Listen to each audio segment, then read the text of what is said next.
I was part of the Thailand LIV, the best LIV.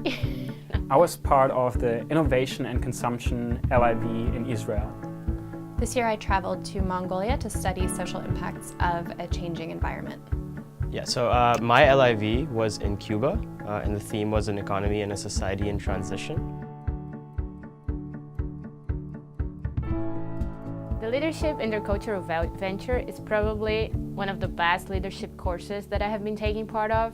It's a one-year-long class in which we can develop self-awareness, leadership skills, and acquire cultural knowledge. This whole experience culminates in a one-week travel to a foreign country, for example, Cuba, Mongolia, Thailand, and other places in the world. It is one unique and amazing opportunity for Lauder students to really understand their role as leaders, but also as team members in intercultural environments. We can start practicing to understand cultural boundaries and also how we're going to engage in a global community.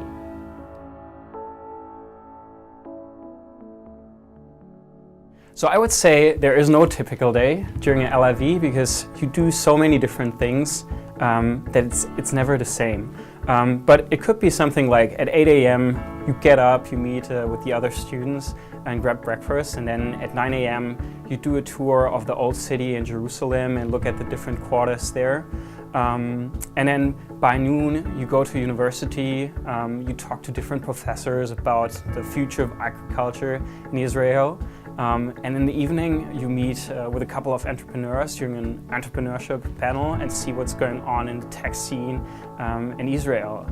So it's really diverse opportunities to engage with different peoples in the country throughout an entire day.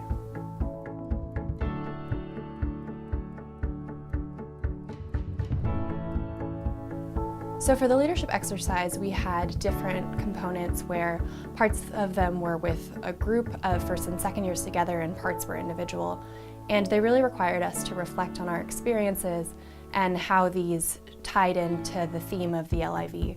So as we were going through our daily visits and classes, we were taking notes in our own notebooks on how this reflected to the culture that we were seeing, the theme of the LIV, and maybe some assumptions that we had about the culture previously.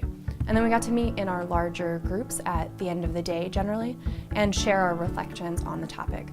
At the end of our LIV, we had group presentations where every group shared their reflections and their experiences, talking about what was obvious about the cultures we visited, maybe something that surprised us or something that we read a little bit below the surface. And it was really a great opportunity for all of us to see what the other people had gotten out of the trip and reflect on our own experiences as well.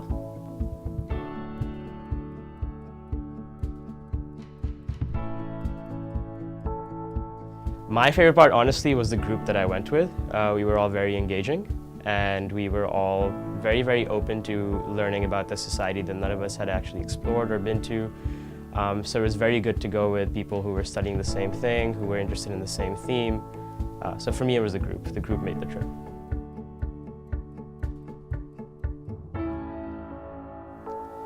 If I had to describe the LIV experience in one word, I would probably say eye-opening, because I think most of us have traveled extensively before and seen countries and new cultures, but this was a completely new lens. We traveled with one of the foremost Mongolia experts to Mongolia, and to have our experience supplemented with lectures beforehand and then really tie that in when we were in country. So we visited one museum where our professor, Chris Atwood, was actually quoted in the museum about Mongolia, which was a really cool experience. And then having the different exercises to really reflect on what was happening was a completely different way of experiencing the Mongolian culture than I think I would have done if I had traveled alone. I would use the word full, just because it was a very full experience. We kind of got an idea of Cuba in every way imaginable: the social, the cultural, the historic, the economic, the political. For me, as a Latin America that had for the first time the opportunity to travel to the other side of the world and actually see Asia, the trip itself was the opportunity to see that human societies have more in common than in differences. However, it was also important for me to see that understanding cultural perspectives, it's what makes the difference between being a narrow-minded manager or being a truly respectful global leader.